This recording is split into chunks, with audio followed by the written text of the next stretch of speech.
नमस्कार, स्वागत है आप सभी का डीडी न्यूज में। आपके साथ मैं हूं संध्या शर्मा। आइए समाचार की शुरुआत करते हैं अब तक की हेडलाइंस के साथ।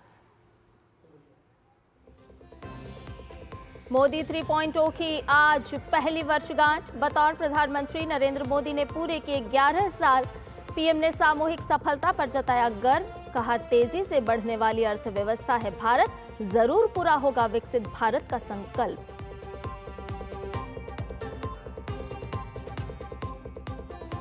रक्षा मंत्री और गृह मंत्री ने सरकार के 11 वर्ष पूरे होने पर दी देश को बधाई। आज दोपहर 12 बजे प्रेस कॉन्फ्रेंस करेगी बीजेपी अध्यक्ष जेपी नड्डा। केंद्रीय मंत्री और बीजेपी शासित राज्यों के मुख्यमंत्री भी देंगे कामकाज का लेखा जोखा।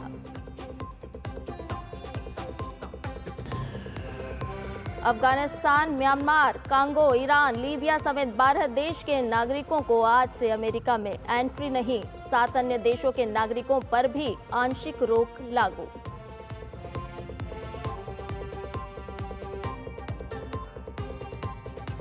राजधानी दिल्ली समेत उत्तर पश्चिम भारत में भीषण गर्मी। अगले 3 दिन के लिए लू का अलर्ट। वहीं आंध्र प्रदेश और कर्नाटक के कई इलाकों में आज तेज बारिश के आसार।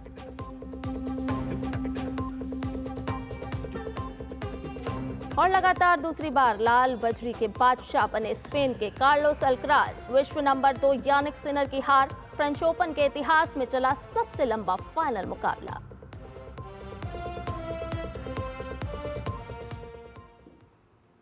और बुलेटिन की शुरुआत में नरेंद्र मोदी सरकार के 11 साल पूरे होने पर देखते हैं हमारी खास कवरेज।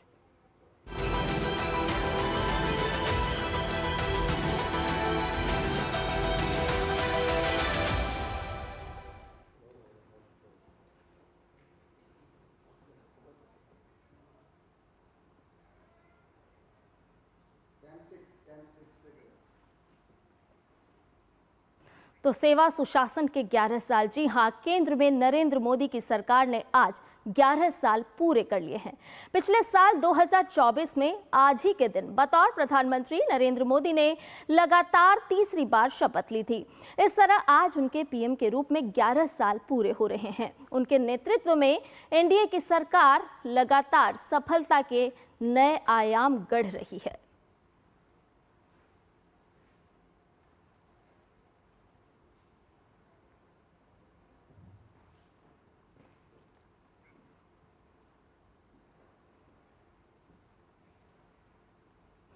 पीएम मोदी ने सोशल मीडिया एक्स पर अपनी सरकार की उपलब्धियों को कुछ इस तरह से सामने रखा है। इसमें अभी तक की उन योजनाओं का लेखा जोखा है जिसकी वजह से अंत्योदय तक सरकार की ओर से दिए जा रहे लाभ का उल्लेख है। गरीब कल्याण, युवाओं के लिए अवसर, किसान, महिलाओं को उनके अधिकार, मध्य वर्ग के लिए आसान बनाने वाली योजनाएं, उद्यमियों के लिए बनाई गई नीति, सड़क और रेल क्षेत्रों में बढ़ती कनेक्टिविटी जैसे तमाम क्षेत्रों में सरकार की चलाई जा रही योजनाओं के बारे में पीएम ने जानकारी दी है।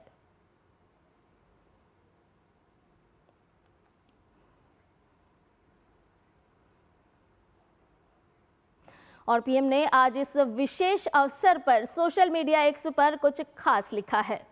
पीएम ने लिखा है कि 140 करोड़ भारतीयों के आशीर्वाद और सामूहिक भागीदारी से संचालित भारत ने विभिन्न क्षेत्रों में तेजी से परिवर्तन देखे हैं।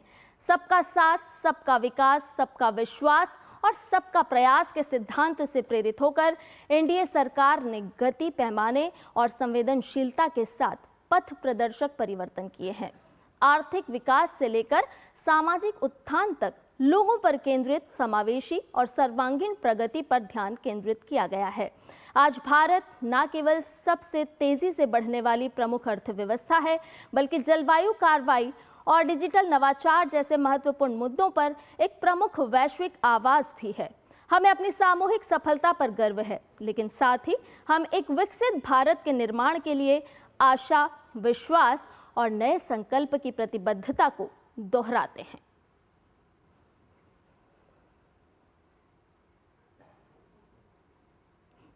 और इस अवसर पर प्रधानमंत्री नरेंद्र मोदी ने सोशल मीडिया प्लेटफॉर्म एक्स पर नमो ऐप का लिंक साझा करते हुए लिखा कि पिछले 11 वर्षों में कई सकारात्मक बदलाव आए हैं और जीवन सुगमता को बढ़ावा मिला है।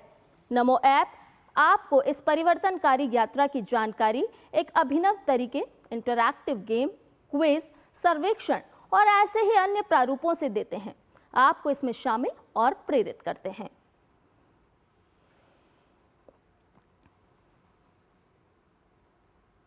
प्रधानमंत्री नरेंद्र मोदी ने कहा कि उनकी सरकार ने अपनी नीति और योजनाओं में गरीब कल्याण पर फोकस किया है। अपने एक संदेश में उन्होंने कहा कि बीते 11 वर्षों में हमारी सरकार की हर योजना के केंद्र में गरीब भाई बहनों के साथ ही जन जन का कल्याण सुनिश्चित करना रहा है। उज्ज्वला हो या पीएम आवास, आयुष्मान भारत हो या भारतीय जन औषधि या फिर पीएम किसान सम्मान निधि, इन सभी योजनाओं ने देशवासियों की उम्मीदों को नए पंख दिए हैं। हमने इस दौरान पूरी निष्ठा और सेवा भाव के साथ लोगों का जीवन आसान बनाने के लिए हर संभव प्रयास किया है। इसके साथ पीएम मोदी ने एक वीडियो भी साझा किया है।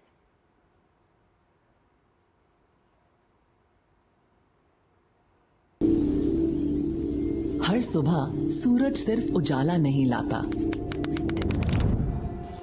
लाता है एक नई उम्मीद।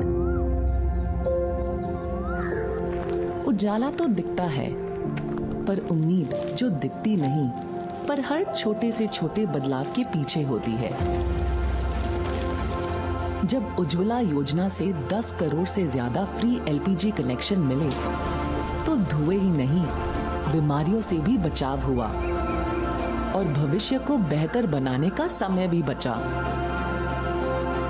मुद्रा योजना से मिले 34 करोड़ से अधिक लोन से महिलाओं ने अपना कारोबार तो शुरू किया ही, एक नया आत्मविश्वास भी पाया। जब हाथ का हुनर आमदनी में बदला, तो वो कमाई कहीं बच्चों के स्कूल की फीस बनी और कहीं दवाई का खर्चा। प्रधानमंत्री आवास योजना से 4 करोड़ से अधिक परिवारों के घर पक्के हुए, तो छत का स्वाभिमान मिला और हौसलों को पंख भी। ठीक ऐसे ही जब पीएम किसान से 3,70,000 करोड़ पहुँचे करोड़ों किसानों तक, तो खेती की छोटी से छोटी चीजों के लिए किसी से उधार लेने की जरूरत खत्म हुई और खेतों को समय पर बीज, खाद मिला, पैदावार बढ़ी और खुशियाँ भी। और जब कठिन मौसम से जूझी फसल, तो प्रधानमंत्री फसल बीमा योजना ने 1,75,000 करोड़ रुपए की मदद की। मौसम की चिंता नहीं रही जब नुकसान की पूरी भरपाई हुई। 16,000 से ज्यादा जन औषधि केंद्रों से 90% तक सस्ते दामों पर क्वालिटी दवाइयाँ मिली, तो गरीब और जरूरतमंद के 38,000 करोड़ बचे और लोग दवाई की पर्ची के खर्चे से घबराए नहीं। आयुष्मान भारत से 55 करोड़ से अधिक लोगों को जब 5 लाख तक का मुफ्त इलाज मिला, तो बीमार लाचार नहीं रहा। इन 11 सालों में उम्मीद ने विकास देखा, धुआं मुक्त चूल्हा देखा, पक्की छत देखी और देखा घर तक नल और बिजली, मुफ्त इलाज का भरोसा देखा। टियर 2 और टियर 3 शहरों से निकलकर बड़े होते स्टार्टअप देखे। देश को डिफेंस इंपोर्टर से डिफेंस एक्सपोर्टर बनते देखा। माननीय प्रधानमंत्री नरेंद्र मोदी जी के कुशल नेतृत्व में ये सिर्फ उम्मीदों की नहीं, उम्मीदों के सच होने की कहानी है और यही तो है विकसित भारत का अमृतकाल। सेवा, सुशासन, गरीब कल्याण के 11 साल। और वहीं रक्षा मंत्री राजनाथ सिंह ने प्रधानमंत्री नरेंद्र मोदी के 11 साल पूरे होने पर कहा कि इस दौरान रक्षा क्षेत्र आत्मनिर्भरता की ओर मजबूती से आगे बढ़ा है। उन्होंने अपने एक संदेश में कहा कि प्रधानमंत्री श्री नरेंद्र मोदी के दूरदर्शी नेतृत्व में पिछले 11 वर्षों की सेवा में भारत ने अभूतपूर्व विकास और युगांतकारी राजनीतिक, सामाजिक और आर्थिक परिवर्तन देखे हैं। आम नागरिक के लिए जीवन को आसान बनाने से लेकर व्यापार करने में आसानी लाने तक भारत ने प्रगति की कहानी फिर से लिखी है। प्रधानमंत्री श्री नरेंद्र मोदी के आत्मनिर्भर भारत के दृष्टिकोण से प्रेरित होकर रक्षा क्षेत्र आत्मनिर्भरता की ओर मजबूती से आगे बढ़ा है और भारत अब दुनिया के शीर्ष 5 अर्थव्यवस्थाओं में गर्व से खड़ा है। भारत आज हर कीमत पर अपनी संप्रभुता और क्षेत्रीय अखंडता की रक्षा करने के अपने संकल्प में अच्छी तरह से सुसज्जित, आश्वस्त और अडिग है।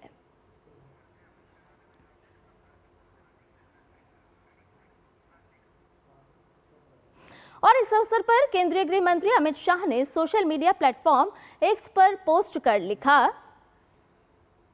उन्होंने आगे लिखा कि मोदी सरकार के ऐतिहासिक 11 वर्ष जनसेवा के संकल्प, साधना और समर्पण का देश ने आर्थिक पुनरुत्थान, सामाजिक न्याय, सांस्कृतिक गौरव और राष्ट्रीय सुरक्षा का एक नया युग देखा है। स्पष्ट नेतृत्व, अडिग संकल्प और लोक सेवा की नियत से सेवा, सुरक्षा और सुशासन के नए कीर्तिमान बने हैं।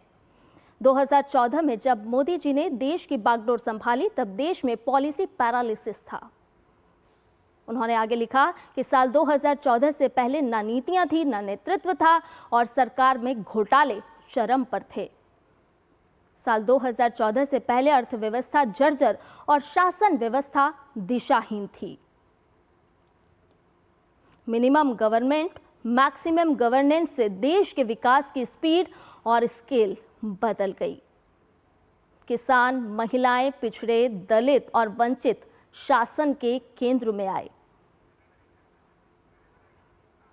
तुष्टीकरण को समाप्त किया गया।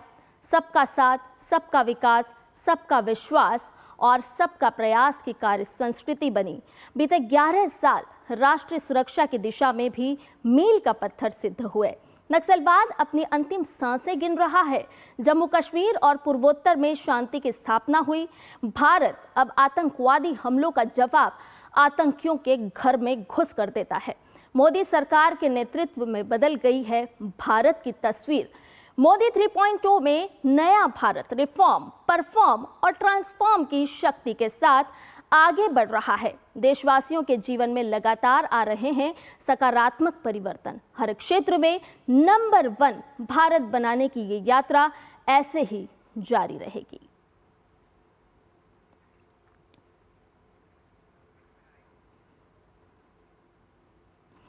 और आज बीजेपी मोदी सरकार की उपलब्धियों का लेखा जोखा सामने रखेगी। दिल्ली में बीजेपी अध्यक्ष जेपी नड्डा आज प्रेस कॉन्फ्रेंस कर विकसित भारत के भविष्य के लक्ष्यों के साथ केंद्र सरकार की उपलब्धियों को जनता के सामने पेश करेंगे। इसके साथ ही बीजेपी शासित राज्यों के सीएम और केंद्रीय मंत्री भी अलग अलग राज्यों में प्रेस कॉन्फ्रेंस कर जनता के सामने मोदी सरकार की उपलब्धियों को रखेंगे। साथ ही 11 जून को यह अभियान जिला स्तर तक पहुंचेगा, जिससे पार्टी की उपलब्धियों का संदेश गांव-गांव तक जाए।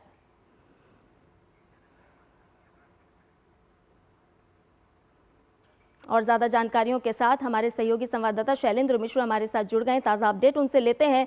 शैलेंद्र, सेवा के 11 साल, सुशासन के 11 साल, आप लंबे समय से भारतीय जनता पार्टी की बीट कवर कर रहे हैं और 11 साल भी हमने देखे हैं किस तरह से प्रधानमंत्री नरेंद्र मोदी के नेतृत्व में देश ने हर दिन प्रगति की है। आप किस तरह से देखते हैं? देखिए संध्या, 2014 से 2025 के बीच किस तरह से विकास हुआ है, क्या बदलाव आया है, इसके लिए जानना जरूरी है कि 2014 से पहले हम कहाँ खड़े थे। 2014 से पहले दुनिया की अर्थव्यवस्थाओं में हम 11वें नंबर पर थे, आज चौथे नंबर पर आ गए हैं। 2014 से पहले हमारे पास जो रसोई गैस कनेक्शन था उसकी संख्या अब दोगुने से ज़्यादा हो गई है, जिसमें 10 करोड़ 33 लाख उज्ज्वला गैस कनेक्शन है जो गरीब महिलाओं को मुफ्त दिए गए हैं, जिसका सिलेंडर सस्ता पड़ता है आम सिलेंडर भराने के मुकाबले। 81 करोड़ लोगों को मुफ्त अनाज दिया जा रहा है पीडीएस के जरिए, और इसके साथ ही साथ 50 करोड़ से ज़्यादा लोगों को आयुष्मान कार्ड दिया गया है। और 70 वर्ष से जो ऊपर के जो बुजुर्ग हैं उन सभी बुजुर्गों को अब उसमें शामिल कर लिया गया है। पीएम आवास योजना में 4 करोड़ घर बन चुके हैं।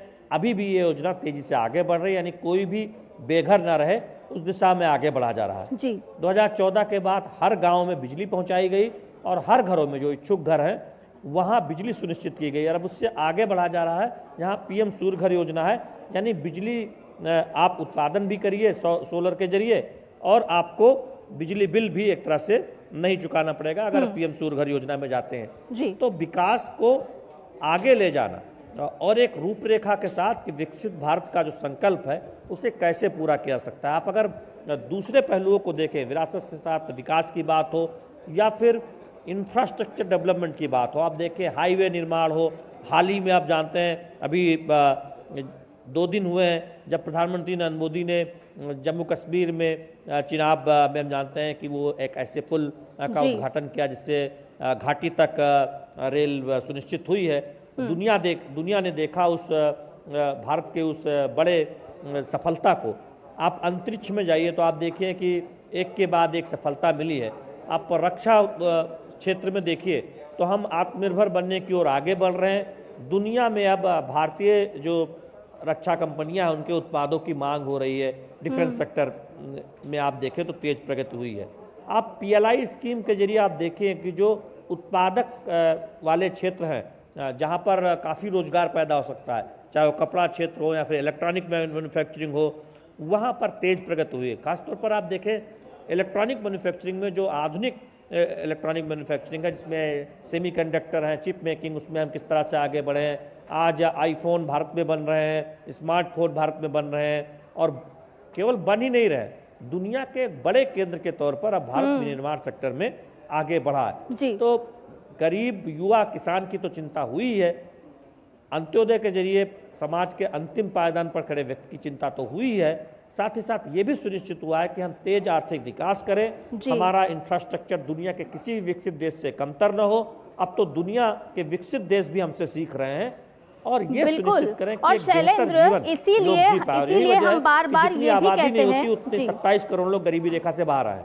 शैलेंद्र, इसीलिए हम बार-बार कहते हैं कि बदला हुआ भारत है और इसीलिए आज उस पूरे 11 साल की यात्रा को भी हमें देखना बहुत ही महत्वपूर्ण और जरूरी हो जाता है, क्योंकि न केवल जन कल्याण की भावना से देश में हर रोज प्रगति हो रही है, बल्कि दुनिया के मानचित्र पर भी भारत आज सशक्तिकरण के साथ, एक सशक्त नेतृत्व के साथ खड़ा है, अपनी बात मजबूती से रख रहा है। बीते दिनों हमने जिस तरह से ऑपरेशन सिंदूर देखा, दुनिया ने देखा कि अब भारत किस तरह से जवाब देता है। देखिए, निश्चित तौर पर ऑपरेशन सिंदूर ने भारतीय सेना के शौर्य का प्रदर्शन दुनिया के सामने रखा है।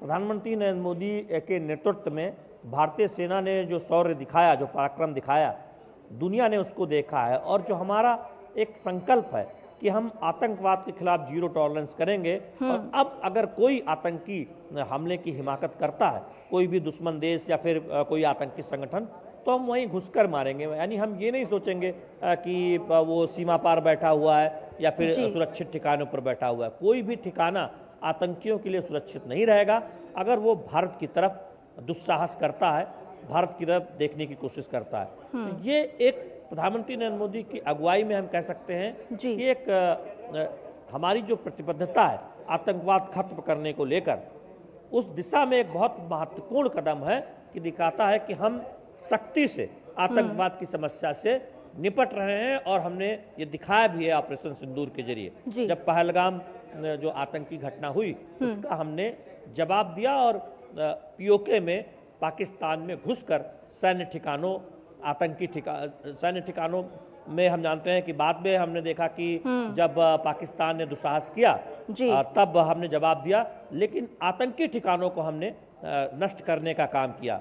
तो ये बहुत महत्वपूर्ण है, चूंकि भारत दुनिया को एक संदेश दे रहा है कि आतंक के खिलाफ किसी तरह की कोई नरमी बरती नहीं जाएगी। शैलेंद्र, और इसीलिए हम देख रहे हैं कि सबका साथ सबका विकास के साथ ये सफर शुरू हुआ, जिसमें सबका विश्वास भी जुड़ा और सबका प्रयास भी जुड़ा। इसको हम किस तरह से देखते हैं, क्योंकि हम देख रहे हैं कि चारों ओर विकास की एक जो बयार बही है। हम पूर्वोत्तर की अगर बात करते हैं तो पूर्वोत्तर जिस तरह से कनेक्टिविटी के अभाव में था, वहां आज बड़े पैमाने पर कनेक्टिविटी हुई है। रेल रोड कनेक्टिविटी, गति शक्ति प्रोजेक्ट की अगर हम बात करें तो उसके माध्यम से आज पूरे देश में कहीं ना कहीं विस्तार हुआ है। इसको आप जरा हमारे दर्शकों को बताएं कि किस तरह से इस पूरे 11 साल की यात्रा को आप देखते हैं, इसका आकलन करते हैं। देखिए, प्रधानमंत्री अक्सर ये कहते हैं कि भारत का विकास पूर्वी भारत के बिना नहीं हो सकता और कोई भी हिस्सा भारत का विकास में पीछे न रह जाए। और यही वजह है कि पूर्वी भारत पर विशेष जोर दिया गया है।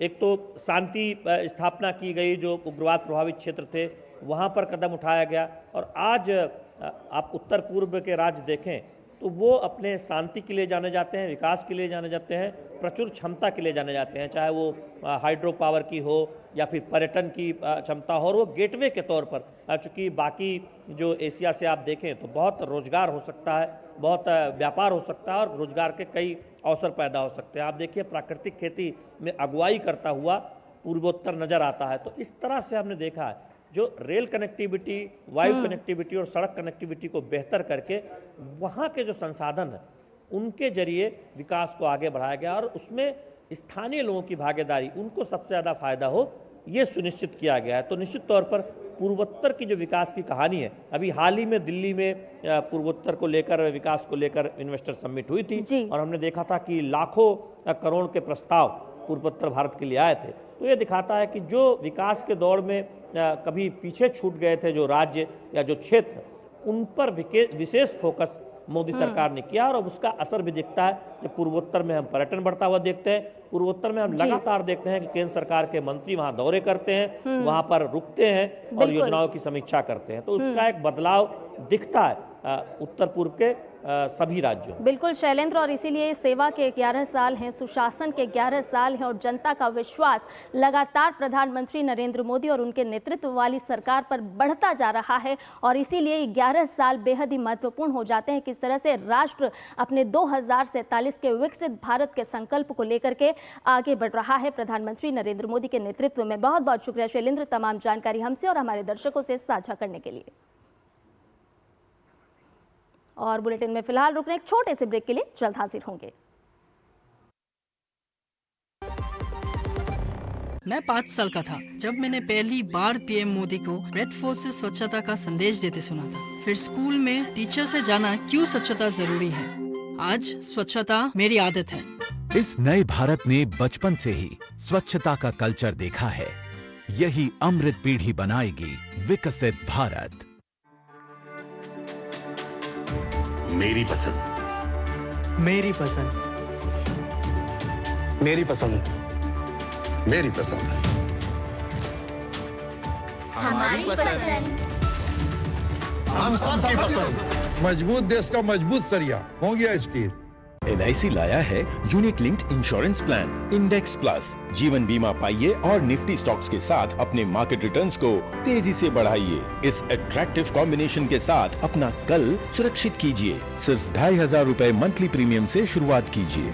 आज ही LICindia.in पर जाएं। और ब्रेक के बाद आपका एक बार फिर से स्वागत है। हम बात कर रहे हैं सुशासन के, सेवा के और गरीब कल्याण के 11 वर्षों की। जी हां, विकास की नई गाथा लिख रहा भारत सुरक्षा के मोर्चे पर भी शक्ति और जोश से भरा है। ऑपरेशन सिंदूर में भारत ने आतंक के अड्डों को मिट्टी में मिला दिया। उधर विकास के प्रयासों में तकनीक के समावेश ने जीवन बेहतर बनाने में मदद की है। वहीं इंफ्रा विकास की अभूतपूर्व रफ्तार आर्थिक प्रगति की नई गति साथ लाई है।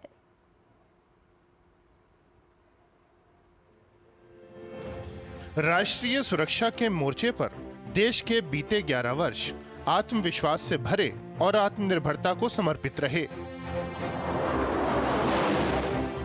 पाकिस्तान के आतंकी नेटवर्क को तबाह करने वाले ऑपरेशन सिंदूर जैसे सैन्य अभियान हो या नक्सली हिंसा पर नियंत्रण, राष्ट्रीय सुरक्षा से जुड़ी हर चुनौती का देश ने निर्णायक जवाब दिया है। जम्मू कश्मीर के पहलगाम में पाकिस्तानी आतंकियों ने निर्दोष नागरिकों को धर्म पूछ-पूछ कर बेरहमी से मार डाला। भारत ने इस आतंकी कायरता का करारा जवाब दिया और घर में घुसकर आतंक के ठिकाने मिट्टी में मिला दिए। पाकिस्तानी सेना आतंकियों की मदद के लिए आगे आई तो उसे भी शर्मनाक शिकस्त का सामना करना पड़ा।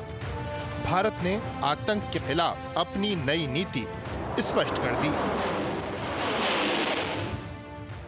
भारत पर आतंकी हमला हुआ तो हम अपने तरीके से, अपनी शर्तों पर, अपने समय पर जवाब देंगे। दूसरा,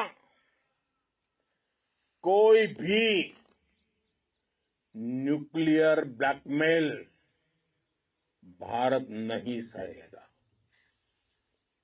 तीसरा, हम आतंक की सरपरस्त सरकार और आतंक के आकाओं को अलग अलग नहीं देंगे।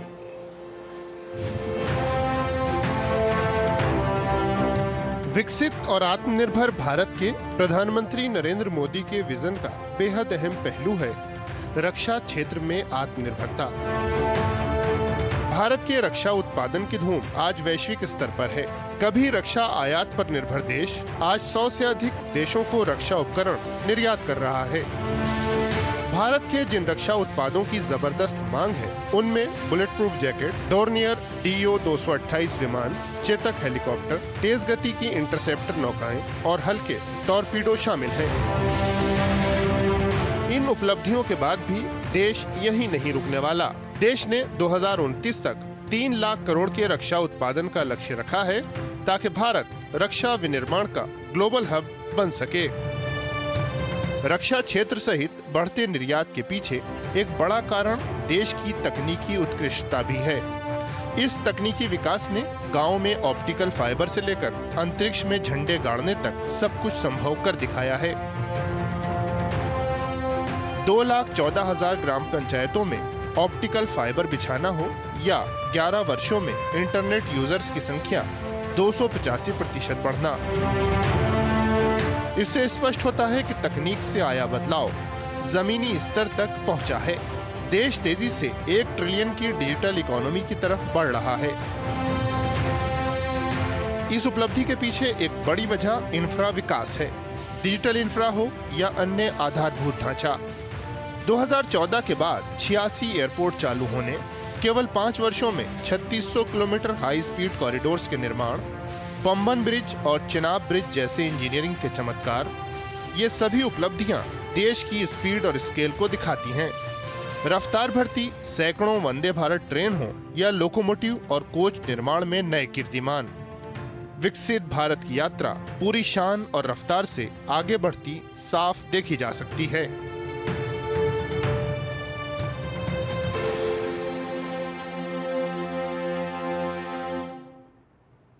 और कभी उग्रवाद का शिकार रहे नॉर्थ ईस्ट जैसे क्षेत्र भी विकसित भारत की यात्रा में बढ़ चढ़कर भागीदारी कर रहे हैं। तेज विकास के बीच भारत पर्यावरण संरक्षण को लेकर पूरी तरह प्रतिबद्ध रहा है। बीते 11 वर्षों में विरासत भी विकास भी मोदी सरकार की मूल नीति रही है।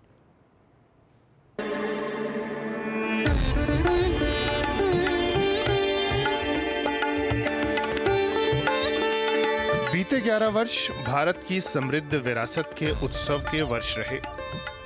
विरासत भी विकास भी प्रधानमंत्री नरेंद्र मोदी की सरकार की मूल नीति है। अयोध्या में भव्य राम मंदिर निर्माण वो अवसर रहा जिसका इंतजार सदियों से कई पीढ़ियों को रहा था। पीएम मोदी की मौजूदगी में हुए भव्य प्राण प्रतिष्ठा कार्यक्रम को पूरी दुनिया में फैले करोड़ों श्रद्धालुओं ने देखा। 22 जनवरी 2024 का ये सूरज एक अद्भुत आभा लेकर आया है। 22 जनवरी 2024 ये कैलेंडर पर लिखी एक तारीख नहीं, ये एक नए काल चक्र का उद्गम है।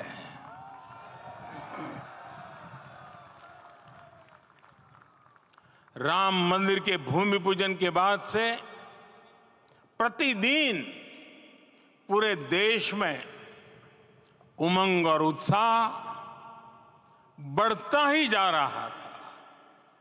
निर्माण कार्य देख देशवासियों में हर दिन एक नया विश्वास पैदा हो रहा था। आज हमें सदियों के उस धैर्य की धरोहर मिली है। आज हमें श्री राम का मंदिर मिला है।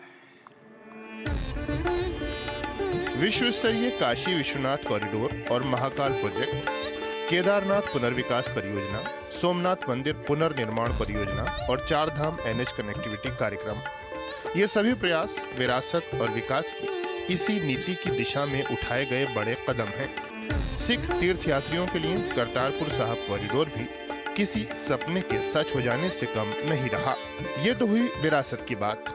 विकास के मोर्चे पर भी बीते 11 वर्ष उपलब्धियों से भरे रहे। विकास की ये बयार नॉर्थ ईस्ट जैसे उन इलाकों में भी है जो कभी उग्रवाद के लिए जाने जाते थे। 2014 की तुलना में उग्रवाद में 64% कमी, एफ्स्पा क्षेत्रों में 75% की कमी और बोडो शांति समझौते ने विकास की मजबूत जमीन तैयार की है। नॉर्थ ईस्ट के सभी राज्यों में जन सुविधाओं का अभूतपूर्व विस्तार हुआ है।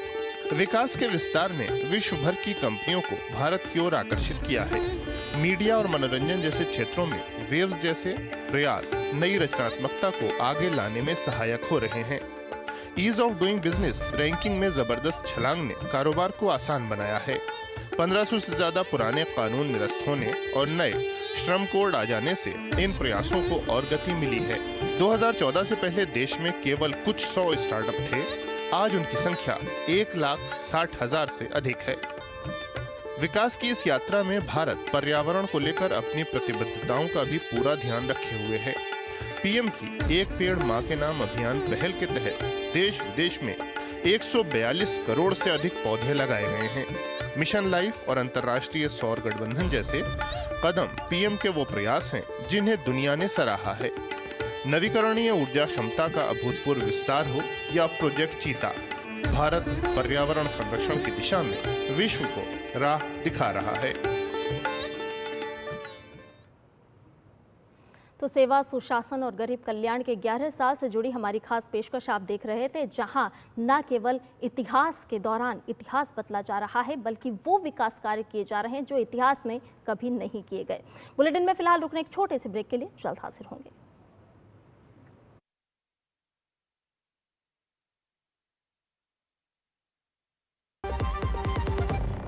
देखो जी, आज मेरा बर्थडे है और इस घर का भी। माँ कहती है तेरे जन्म से पहले हम कच्चे झुग्गी में रहते थे। मुझे तो पता ही नहीं कच्ची झुग्गी होती कैसी है। इस नए भारत ने बचपन से ही सुरक्षित घर परिवार देखा है। इसी मजबूत नींव पर हम बनाएंगे विकसित भारत। जब धरती चीर कर निकलता है लोहे का पत्थर और मिलता है मोंगिया के जोश से, फिर तपता है, पिघलता है और बनता है फौलाद। अब होता है सरिया सारी खूबियों के साथ। मोंगिया स्टील, मजबूत देश का मजबूत सरिया। LIC लाया है unit linked insurance plan index plus. जीवन बीमा पाइए और निफ्टी स्टॉक्स के साथ अपने मार्केट रिटर्न्स को तेजी से बढ़ाइए। इस अट्रैक्टिव कॉम्बिनेशन के साथ अपना कल सुरक्षित कीजिए। सिर्फ 2,500 रुपए मंथली प्रीमियम से शुरुआत कीजिए। आज ही LICindia.in पर जाएं। और ब्रेक के बाद आपका एक बार फिर से स्वागत है। छत्तीसगढ़ के सुकमा में नक्सलियों ने IED ब्लास्ट किया। ब्लास्ट में कोंटा ASP आकाश राव गिरपुंजे शहीद हो गए हैं। शहीद अतिरिक्त पुलिस अधीक्षक आकाश गिरपुंजे 2013 बैच के राज्य पुलिस सेवा के अफसर थे। आकाश रायपुर के रहने वाले थे। कोंटा क्षेत्र में नक्सलियों द्वारा किए गए IED ब्लास्ट की चपेट में आने से ASP आकाश राव गिरपुंजे गंभीर रूप से घायल हो गए थे। घटना के बाद उन्हें तत्काल इलाज के लिए अस्पताल ले जाया गया, लेकिन उपचार के दौरान उनकी मौत हो गई। ब्लास्ट में कोंटा थाना प्रभारी और SDPO भी घायल हुए हैं, जिनका इलाज जारी है। फिलहाल वो प्राथमिक रूप से खतरे से बाहर हैं। ये घटना कोंटा थाना क्षेत्र में उस समय हुई जब पुलिस टीम गश्त पर निकली थी। पुलिस और सुरक्षा बलों ने इलाके में सर्च ऑपरेशन तेज कर दिया है। और मुंबई की लाइफलाइन जाने वाली लोकल ट्रेन एक बार फिर दर्दनाक हादसे का गवाह बनी। आज सुबह दीवा और मुंब्रा के बीच कुछ लोग ट्रेन से नीचे गिर गए। इस घटना में 8 लोग घायल हो गए हैं। हादसा उस समय हुआ जब लोकल ट्रेन उपनगरीय मार्ग पर तेज गति से चल रही थी। चश्मदीदों के अनुसार कुछ यात्री चलती ट्रेन के डिब्बों से गिर गए, जिसकी वजह अधिक भीड़, अचानक झटका या दरवाजों की खराबी हो सकती है। हालांकि अधिकारियों ने अब तक दुर्घटना के सटीक कारण की पुष्टि नहीं की है। आपातकालीन सेवाएं और रेलवे प्रशासन घटना की सूचना मिलते ही मौके पर पहुंच गए। राहत और बचाव कार्य जारी है। रेलवे प्रशासन ने इस घटना पर दुख जताया है और जांच के आदेश भी दिए हैं। इस घटना का कोई भी इम्पैक्ट जो है ये जो रेलवे का टाइम टेबल था उसके ऊपर नहीं है। जो ट्रेनें अपनी चल रही हैं वो अपने नॉर्मल शेड्यूल के साथ चल रही हैं और एसी लोकल आएंगी, वैसे हम लोग और बढ़ाते चले जाएंगे। साथ ही साथ में अभी जैसा डिसीजन लिया गया है रेट्रोफिटमेंट के साथ में एग्जिस्टिंग जो लोकल्स हैं उनको बंद करने का भी, जो उनके दरवाजे जो हैं वो बंद करने का प्रयास भी किया जाएगा। खबरों में बढ़ते हैं आगे। इंदौर के बहुचर्चित राजा और सोनम रघुवंशी केस में आज बड़ा अपडेट सामने आया है। शिलांग में हनीमून मनाने गए इंदौर के दंपति राजा और सोनम रघुवंशी के 23 मई को लापता होने के मामले में पत्नी सोनम रघुवंशी ने उत्तर प्रदेश के गाजीपुर जिले में नंदगंज पुलिस स्टेशन में आत्मसमर्पण कर दिया है। पति राजा रघुवंशी का शव 2 जून को एक खाई में मिला था। मेघालय पुलिस की विशेष जांच टीम ने राजा रघुवंशी की हत्या के सिलसिले में 3 लोगों को गिरफ्तार किया है। 2 संदिग्ध मध्य प्रदेश के इंदौर और एक उत्तर प्रदेश के ललितपुर जिले का रहने वाला है। इंदौर का ये जोड़ा हनीमून मनाने मेघालय आया था। मेघालय के मुख्यमंत्री कोनराड के संगमा ने आज सुबह इस मामले में बड़ी जानकारी अपने सोशल मीडिया अकाउंट पर शेयर की। उन्होंने लिखा कि राजा हत्याकांड में पुलिस को मात्र 7 दिनों के भीतर बड़ी सफलता मिली है। इस मामले में मध्य प्रदेश के रहने वाले 3 हमलावरों को गिरफ्तार कर लिया गया है, जबकि एक महिला आरोपी ने खुद सरेंडर कर दिया है। पुलिस का सर्च ऑपरेशन जारी है। संगमा ने इस त्वरित कार्रवाई के लिए मेघालय पुलिस की सराहना भी की है। वहीं ओडिशा में भ्रष्टाचार के खिलाफ बड़ी कार्रवाई करते हुए सतर्कता विभाग विजिलेंस ने आईएएस अधिकारी धीमन चकमा को 10 लाख रुपए की रिश्वत लेते रंगे हाथ पकड़ा। ये रिश्वत एक स्थानीय व्यवसायी से ली जा रही थी। आरोपी अधिकारी धीमन चकमा 2021 बैच के भारतीय प्रशासनिक सेवा के अधिकारी हैं और कालाहांडी जिले के धर्मगढ़ के उप जिला अधिकारी के पद पर तैनात हैं। विजिलेंस विभाग द्वारा दी गई जानकारी के अनुसार अधिकारी ने कुल 20 लाख रुपए की रिश्वत की मांग की थी, जिसमें से 10 लाख रुपए की पहली किश्त वो वसूल रहा था। आईएएस अधिकारी ने नकदी को अपनी टेबल की दराज में रख दिया था। इसी दौरान सतर्कता विभाग की टीम ने उसे गिरफ्तार कर लिया। विभाग ने उनके खिलाफ विजिलेंस सेल थाने में केस नंबर 6/2025 के तहत भ्रष्टाचार निरोधक अधिनियम 1988 की धारा 7 और 2018 के संशोधन अधिनियम के तहत मामला दर्ज किया है। विजिलेंस टीम ने इसके बाद अधिकारी के सरकारी आवास पर छापा मारा, जहां से अब तक 47 लाख रुपए की नकदी बरामद की गई है। ये रकम कहां से आई, इसके स्रोत की जांच की जा रही है।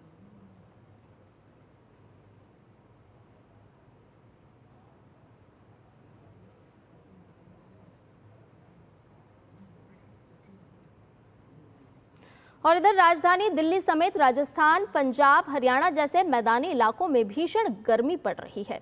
अगले 3 से 4 दिन भी कोई राहत के आसार नहीं है।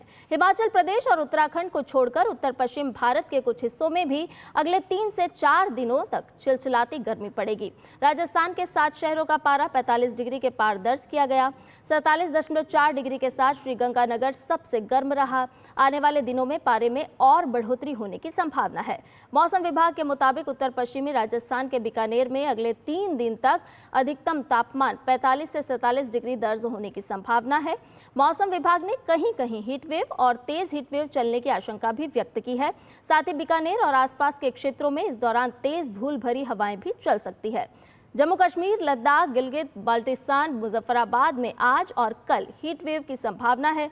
पंजाब, हरियाणा, चंडीगढ़, दक्षिण पश्चिम और पूर्व उत्तर प्रदेश के साथ ही दिल्ली में आने वाले दिनों में गर्म हवाओं का प्रकोप रह सकता है।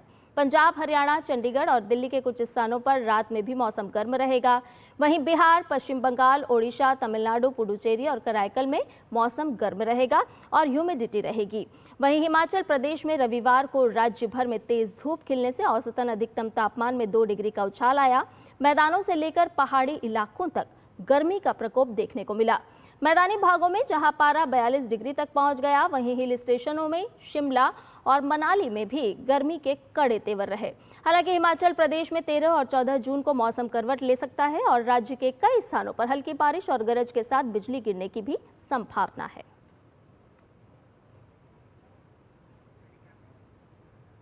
एक तरफ प्रचंड गर्मी तो दूसरी ओर बारिश। जी हां, अगले 7 दिनों में पूर्वोत्तर भारत में कुछ स्थानों पर हल्की से मध्यम वर्षा जारी रहने की संभावना है। आज से 12 जून के दौरान त्रिपुरा में कुछ स्थानों पर हल्की से मध्यम बारिश के साथ आंधी, बिजली और 30 से 40 किलोमीटर प्रति घंटे की गति से तेज हवाएं चलने की संभावना है। 11 से 14 जून के दौरान अरुणाचल प्रदेश, असम और मेघालय में और 10 से 13 जून के दौरान नागालैंड, मणिपुर, मिजोरम और त्रिपुरा में भारी वर्षा हो सकती है। मौसम विभाग ने आज तटीय आंध्र प्रदेश और उत्तरी भीतरी कर्नाटक में अलग अलग स्थानों पर तेज बारिश की आशंका व्यक्त की है। अगले 7 दिनों के दौरान केरल और माहे, तटीय कर्नाटक, लक्षद्वीप, पश्चिम बंगाल और सिक्किम में भी कुछ जगहों पर हल्की से मध्यम बारिश संभव है। ऐसी ही संभावना तटीय आंध्र प्रदेश, तेलंगाना, रायलसीमा, तमिलनाडु, पुडुचेरी और कराईकल के कुछ स्थानों के लिए भी जताई गई है। मौसम विभाग ने इन स्थानों पर गरज के साथ बिजली गिरने और 30 से 40 किलोमीटर प्रति घंटे की गति से तेज हवाएं चलने की संभावना जताई है। अंडमान एवं निकोबार द्वीप समूह, ओडिशा के साथ ही मध्य प्रदेश में भी हल्की बारिश, गरज के साथ बिजली चमकने और 40 से 50 किलोमीटर प्रति घंटे की गति से तेज हवाएं चलने की संभावना है। वहीं कोंकण और गोवा में आज हल्की या मध्यम वर्षा, साथ ही गरज और बिजली गिर सकती है। मध्य महाराष्ट्र और मराठवाड़ा के लिए भी मौसम विभाग ने ऐसे ही आसार जताए हैं। रुक करते हैं अन्य खबरों का। भारतीय रिजर्व बैंक द्वारा हाल ही में रेपो रेट में 50 बेसिस पॉइंट की कटौती करने के बाद Punjab national bank, bank of India और यूको बैंक सहित कई प्रमुख बैंकों ने अपनी लोन ब्याज दरों में कटौती की है। पंजाब नेशनल बैंक केंद्रीय बैंक द्वारा की गई इस कटौती का लाभ अपने ग्राहकों को सबसे पहले देने वाले बैंकों में से एक रहा। वहीं बैंक ऑफ इंडिया ने अपनी रेपो बेस्ड लेंडिंग रेट को 8.85% से घटाकर 8.35% कर दिया। यूको बैंक ने भी सभी लोन अवधियों के अपने MCLR में 10 आधार अंकों की कटौती की है। बैंक ऑफ बड़ौदा ने भी चुनिंदा लोन अवधियों के लिए अपनी रेपो लिंक्ड लेंडिंग रेट में 50 आधार अंकों की कटौती की घोषणा की है। आपको बता दें कि भारतीय रिजर्व बैंक के गवर्नर संजय मल्होत्रा ने अर्थव्यवस्था में वृद्धि को बढ़ावा देने के लिए रेपो रेट में 50 आधार अंकों की बड़ी कटौती कर इसे 6% से 5.5% करने की घोषणा की थी। इधर विदेश मंत्री डॉक्टर एस जयशंकर 14 जून तक फ्रांस, बेल्जियम और यूरोपीय संघ की यात्रा पर हैं। विदेश मंत्री की इस यात्रा से इन देशों के साथ भारत के मैत्रीपूर्ण संबंधों को और मजबूती मिलेगी। इस यात्रा के दौरान विदेश मंत्री पेरिस और मार्सिले की यात्रा करेंगे, जहां वो फ्रांस के यूरोप और विदेश मामलों के अपने समकक्ष मंत्री जिन नोएल बैरॉट के साथ द्विपक्षीय चर्चा करेंगे। वो फ्रांस के वरिष्ठ नेताओं, थिंक टैंक और मीडिया से भी बातचीत करेंगे। विदेश मंत्री मार्सिले शहर में आयोजित होने वाले भूमध्य सागरीय रायसीना संवाद के उद्घाटन संस्करण में भी भाग लेंगे। इस यात्रा के दौरान विदेश मंत्री यूरोपीय संघ की उच्च प्रतिनिधि और उपाध्यक्ष काजा कैलास के साथ रणनीतिक वार्ता करेंगे। वो यूरोपीय आयोग और यूरोपीय संसद के वरिष्ठ नेतृत्व से भी मिलेंगे। विदेश मंत्री बेल्जियम के उप प्रधानमंत्री और विदेश मंत्री मैक्सिम प्रिवोट के साथ द्विपक्षीय बैठक करेंगे और बेल्जियम के वरिष्ठ नेतृत्व से भी मिलेंगे। वे भारतीय समुदाय से भी बातचीत करेंगे। और इधर पृथ्वी विज्ञान मंत्री डॉक्टर जितेंद्र सिंह ने समुद्री संसाधनों पर आधारित नीली अर्थव्यवस्था के प्रति भारत की प्रतिबद्धता दोहराई है। मोनाको में कल समुद्री सम्मेलन को संबोधित करते हुए डॉक्टर जितेंद्र सिंह ने समुद्री स्थानिक नियोजन को ऐसी अर्थव्यवस्था के लिए प्रमुख उपकरण के रूप में अपनाने में भारत की प्रगति पर प्रकाश डाला। उन्होंने कहा कि समुद्री स्थानिक नियोजन समुद्री संसाधनों के अनुकूल, जैव विविधता की रक्षा और तटवर्ती क्षेत्रों में आजीविका सुनिश्चित करने के लिए विज्ञान आधारित ढांचा प्रदान करता है।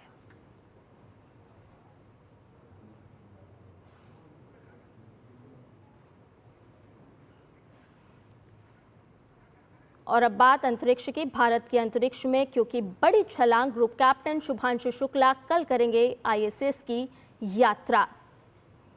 शुभांशु शुक्ला बनेंगे अंतरिक्ष में जाने वाले दूसरे भारतीय। भारत के अंतरिक्ष में बड़ी छलांग ग्राफिक्स के जरिए समझिए। इससे पहले राकेश शर्मा ने 1984 में की थी यात्रा और एक्सियोम स्पेस के AX4 मिशन का हिस्सा होंगे शुभांशु। भारत अंतरिक्ष में एक और बड़ा कदम रखने जा रहा है, एक बड़ी छलांग। निजी अंतरिक्ष उड़ान 10 जून को नासा के कैनेडी स्पेस सेंटर से होगी प्रक्षेपित। स्पेसएक्स के क्रू ड्रैगन C213 यान के जरिए प्रक्षेपित होगी ये उड़ान। वहीं फाल्कन 9 रॉकेट और ड्रैगन कैप्सूल पहुंचाएगा ISS। भारत अंतरिक्ष में एक और बड़ी छलांग की ओर अग्रसर है। लगभग 28 घंटे की यात्रा के बाद पहुंचेंगे अंतर्राष्ट्रीय अंतरिक्ष स्टेशन। 11 जून की रात करीब 10 बजे ISS से जुड़ेगा ये यान। आपको बताएं कि पोलैंड और हंगरी के एस्ट्रोनॉट्स भी इस मिशन का हिस्सा होंगे। तीनों देशों के 40 साल में पहली सरकार प्रायोजित अंतरिक्ष यात्रा है ये, जिसमें भारत की एक बड़ी छलांग। Shubhanshu, It started out somewhere. I didn't know that this is the path it is going to finally take. First fly all my life, which was a dream job for me. I was very, very happy. It is my sincere endeavor through my mission to inspire an entire generation back home in the country. I want to use this opportunity to ignite curiosity among kids. Even if this story, my story, is able to change one life, it would be a huge success for me. और America में आज से 12 देशों के नागरिकों के प्रवेश पर लगी पाबंदी सोमवार आधी रात के बाद लागू हो गई है। अमेरिकी राष्ट्रपति डोनाल्ड ट्रंप ने 4 जून को इसे लेकर एक आदेश जारी किया था। ये प्रतिबंध अफगानिस्तान, म्यांमार, चाड, कांगो गणराज्य, Equatorial Guinea, Eritrea, Haiti, Iran, Libya, Somalia, Sudan और यमन के नागरिक आज से अमेरिका में प्रवेश नहीं कर सकेंगे। 12 देशों के अलावा 7 देशों के नागरिकों पर आज से आंशिक रोक भी लागू हुई है। इन देशों में Burundi, Cuba, Laos, Sierra Leone, Togo, Turkmenistan और वेनेजुएला शामिल हैं। ये इमिग्रेशन और नॉन इमिग्रेशन दोनों तरह के वीज़ा पर लागू हो गई है। नए प्रतिबंध के खत्म होने की कोई तारीख तय नहीं है। ट्रंप ने अपने पहले कार्यकाल की एक खास नीति को पुनर्जीवित करने और उसका विस्तार करने में राष्ट्रीय सुरक्षा चिंताओं का हवाला दिया था, जिसका प्रभाव मुख्य रूप से अफ्रीका और मिडिल ईस्ट के लोगों पर पड़ेगा। इधर अमेरिका के लॉस एंजलिस में अवैध प्रवासियों के खिलाफ की गई छापेमारी की कार्रवाई के बाद हुए प्रदर्शनों से वहां हालात तनावपूर्ण हैं। राष्ट्रपति डोनाल्ड ट्रंप के आदेश के बाद नेशनल गार्ड्स लॉस एंजलिस पहुंचे। लॉस एंजलिस डाउनटाउन पहुंचने के कुछ घंटों बाद ही नेशनल गार्ड्स का प्रदर्शनकारियों के साथ टकराव हुआ। गार्ड्स ने संघीय परिसर के बाहर बढ़ती भीड़ को तितर-बितर करने के लिए आंसू गैस के गोले दागे।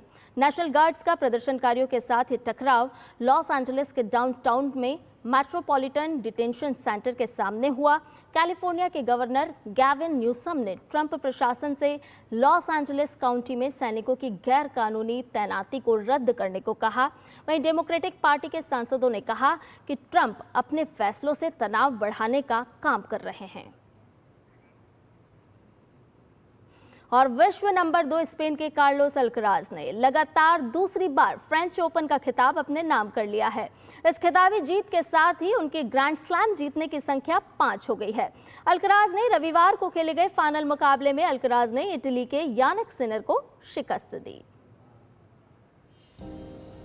कार्लोस अल्कराज बने फ्रेंच ओपन के नवाब। टूटा यानिक सिनर का ख्वाब। मैराथन फाइनल में नंबर 1 को दी मात। फ्रेंच ओपन के फाइनल में 2 ऐसे प्रतिद्वंदी सामने थे जिनके सामने चुनौती टेनिस जगत में खुद के साम्राज्य को विस्तार देने की थी। एक तरफ विश्व नंबर 1 यानिक सिनर थे तो दूसरी तरफ स्पेन के कार्लोस अल्कराज। मुकाबले की शुरुआत सिनर के जबरदस्त अंदाज से हुई। सिनर ने अपने नंबर 1 होने का प्रमाण देते हुए पहले 2 सेट 6-4, 7-6 से जीत लिया। लेकिन इसके बाद बारी अल्कराज की थी और इस बात को बताने की कि वो यूं ही पिछली बार के फ्रेंच ओपन विजेता नहीं बने थे। अल्कराज ने अपना पूरा दमखम लगा दिया और तीसरे सेट को 6-4 से जीता। इसके बाद आखिरी 2 सेट में भी जबरदस्त टक्कर देखने को मिली और अल्कराज ने चौथे और 5वें सेट को 7-6, 7-6 से जीतकर मुकाबले और खिताब को 4-6, 6-7, 6-4, 7-6, 7-6 से अपने नाम किया। कार्लोस और सिनर के बीच ये फाइनल जंग 5 घंटे 29 मिनट तक चली, जो अब तक के फ्रेंच ओपन फाइनल की सबसे बड़ी लड़ाई रही। अल्कराज के करियर का ये 5वां ग्रैंड स्लैम खिताब भी रहा। कार्लोस अल्कराज के ग्रैंड स्लैम खिताब पर नजर डालें तो इस खिलाड़ी ने 2022 में यूएस ओपन, 2023-24 में विंबलडन और 2024-25 में फ्रेंच ओपन की टाइटल्स अपने नाम की है। Sports desk, DD news. इधर इंग्लैंड ने वेस्टइंडीज के खिलाफ 3 मैच की T20 सीरीज में 2-0 की अजय बढ़त बना ली है। इंग्लैंड ने रविवार को ब्रसल में खेले गए दूसरे मुकाबले में वेस्टइंडीज को 4 विकेट से हरा दिया। मैच में इंग्लैंड ने टॉस जीता और पहले गेंदबाजी करने का फैसला किया। वेस्टइंडीज ने पहले बल्लेबाजी करते हुए 20 ओवर में 6 विकेट खोकर 196 रनों का चुनौतीपूर्ण स्कोर खड़ा किया, लेकिन इंग्लिश बल्लेबाजों के सामने ये लक्ष्य छोटा साबित हुआ। इंग्लैंड ने 18 ओवर 3 गेंद में लक्ष्य हासिल कर मैच अपने नाम कर लिया। इंग्लैंड की इस जीत में जोस बटलर ने अहम भूमिका निभाई, जिन्होंने 36 गेंदों पर 47 रन बनाए, जिसमें 4 चौके और 2 छक्के शामिल थे। कप्तान हैरी ब्रुक ने भी 20 गेंदों पर 34 रन बनाए। इधर पुर्तगाल ने नेशंस लीग का खिताब अपने नाम कर लिया है। टीम ने फाइनल मैच में स्पेन की टीम को पेनाल्टी शूटआउट में हराकर ये कामयाबी हासिल की है। निर्धारित समय तक दोनों टीमें 2-2 की बराबरी पर रही, जिसके चलते मैच के विजेता का फैसला पेनाल्टी शूटआउट के माध्यम से निकाला गया, जहां पुर्तगाल ने स्पेन को 5-3 के अंतर से हरा दिया। ये दूसरी बार है जब पुर्तगाल ने नेशंस लीग का खिताब अपने नाम किया है। वहीं भारतीय पुरुष hockey team FIH hockey pro league 2024-25 के यूरोपीय चरण में नीदरलैंड के खिलाफ मैच में वापसी कर जीत दर्ज करने की कोशिश करेगी। भारतीय टीम को शनिवार को दुनिया की नंबर 1 टीम नीदरलैंड के खिलाफ पहले मैच में 1-2 से हार का सामना करना पड़ा था।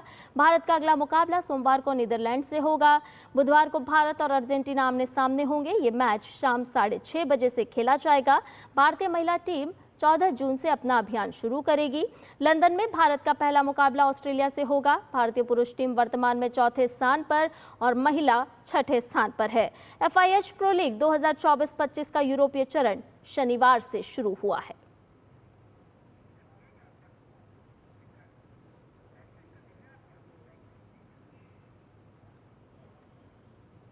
और योग भारत की प्राचीन संस्कृति से जुड़ा है, जिसका उल्लेख वेदों में मिलता है। ये केवल शारीरिक अभ्यास नहीं बल्कि आध्यात्मिक शांति का मार्ग भी है।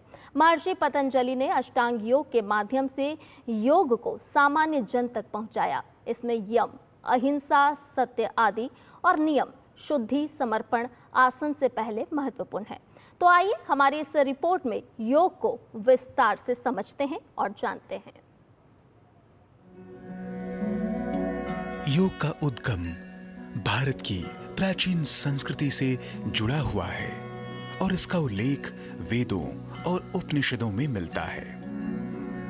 माना जाता है कि योग की शुरुआत हजारों वर्ष पूर्व हुई थी और यहाँ के ऋषि मुनि योग के माध्यम से ध्यान, साधना और आत्मज्ञान प्राप्त करते थे। योग केवल एक शारीरिक अभ्यास नहीं है बल्कि आध्यात्मिक उन्नति और मानसिक शांति प्राप्त करने का मार्ग भी है। महर्षि पतंजलि ने योग पर केवल शरीर की शुद्धि की बात नहीं की बल्कि सबसे ज्यादा जिस बात पर जोर दिया है वह है अष्टांग योग। इसमें यम, नियम, आसन, प्राणायाम, प्रत्याहार, धारणा, ध्यान और समाधि शामिल है। इस तरह से योग को टुकड़ों में बांटकर महर्षि पतंजलि ने योग को आम लोगों तक पहुंचाया है। 5 सामाजिक नैतिक बिंदुओं अहिंसा, सत्य, अस्तेय, ब्रह्मचर्य और अपरिग्रह को योग के माध्यम से अपना अष्टांग के पहले चरण यम की परिभाषा है। दूसरे चरण में नियम का अर्थ है अपने शरीर और मन की गंदगी को बाहर निकालकर ईश्वर या आत्मा के प्रति पूर्ण समर्पण करना। तीसरे चरण पर आसन आते हैं जिनमें योग के अलग अलग आसन किए जाते हैं, लेकिन इन आसनों के पहले यम और नियम का पालन करना जरूरी बताया गया है।